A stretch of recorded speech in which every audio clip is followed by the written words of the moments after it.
রাষ্ট্রপতি পদের কর্তব্য বিশ্বস্ততার সহিত পালন করিব। রাষ্ট্রপতির চেয়ারে বসতেই ছাড়তে হলো আর একটি পদ। মির্জা ফখরুল ইসলাম আলমগীরের ঠাকুরগাঁও 1 আসন শূন্য, শুরু হয়েছে উপনির্বাচনের প্রস্তুতি।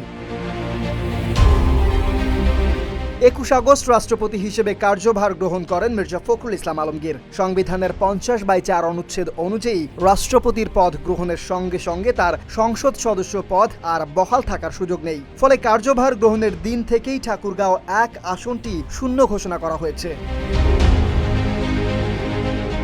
শনিবার সংসদ সচিবালয় এ বিষয়ে নির্বাচন কমিশনকে আনুষ্ঠানিকভাবে জানিয়েছে। একই সঙ্গে আসনটি শূন্য হবার বিষয়টি বাংলাদেশ গেজেটেও প্রকাশের উদ্যোগ গ্রহণ করা হয়েছে।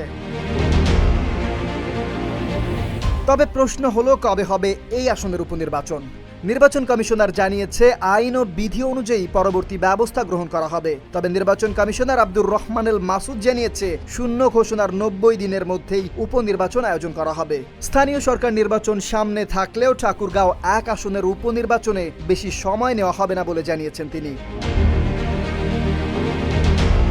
অর্থাৎ রাষ্ট্রপতি পদে মির্জা ফখরুল ইসলাম আলমগীর নতুন দায়িত্ব গ্রহণের সঙ্গে সঙ্গে শেষ হলো ঠাকুরগাঁও 1 আসনে তার সংসদীয় অধ্যায়। এখন অপেক্ষা, কে আসছেন এই আসনের নতুন প্রতিনিধি হিসেবে।